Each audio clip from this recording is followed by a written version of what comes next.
the Madone, or Col de la Madone. What's the difference?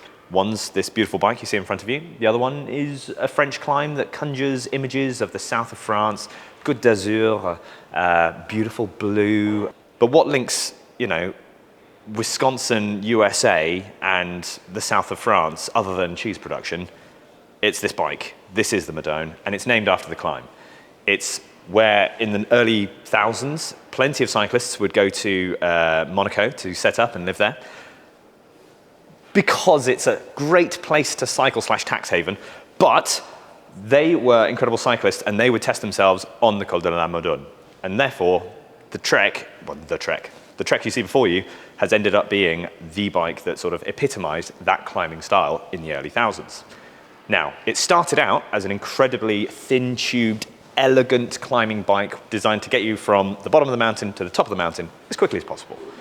And over the years, as the aero orthodoxy has taken hold of cycling and people have decided that what they want is not necessarily something quite so light, but something that's faster across the entirety of their distance, what we've ended up with is this. It's morphed, it's grown, it's thicker in the front and the rear. It looks somewhat like a shark or a narwhal. It's got that kind of chunky, fluid look to it.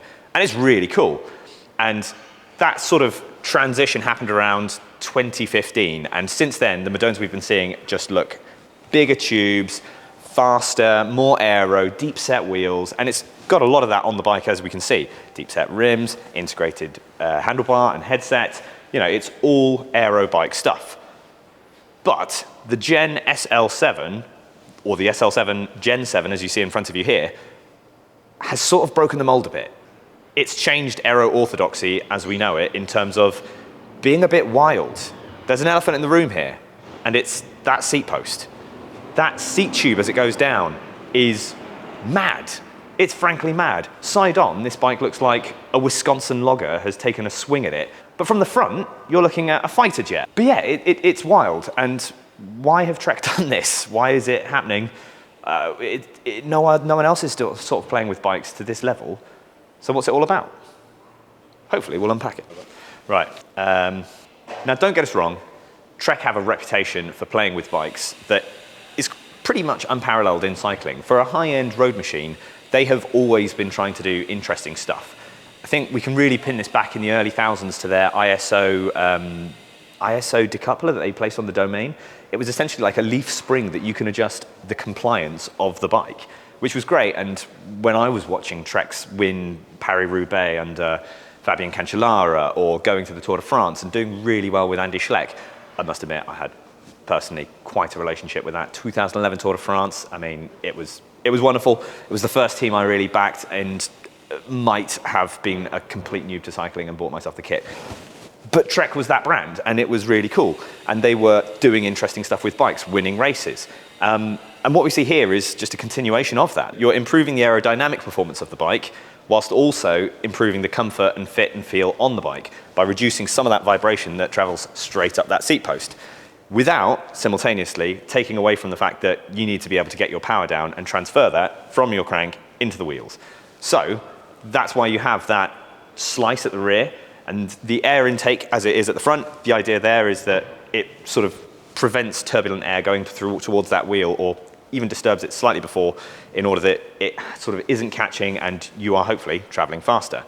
Now, aerodynamics are very complex, difficult things for us to get into, and personally, I can't prove whether or not the claims that Trek make about this bike are true or not, because I don't have a wind tunnel, I don't have their wind tunnel. What they claim, though, is that this bike will save you 60 seconds, 1 minute, traveling at 45 kilometers an hour over the previous edition of the Madone, which is a big claim. Again, I can't prove that because I can barely push 45 kilometers an hour, let alone 4 an hour. I'm not getting an hour record anytime soon, and that's even a bit further than that. At the same time, though, we have tested this one out, and we've ridden it. It is comfy. Are many other aero bikes going for comfy? Not necessarily. And there is still that idea in cycling that quick and comfort go together.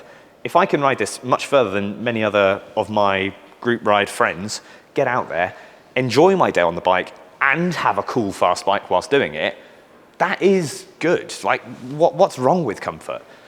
We have a problem, I think, sometimes in road cycling that we always want the stiffest, most performance, painful. I mean, we like our suffering, but there's no point in enduring suffering for 8 hours whilst you're supposed to be out with your mates.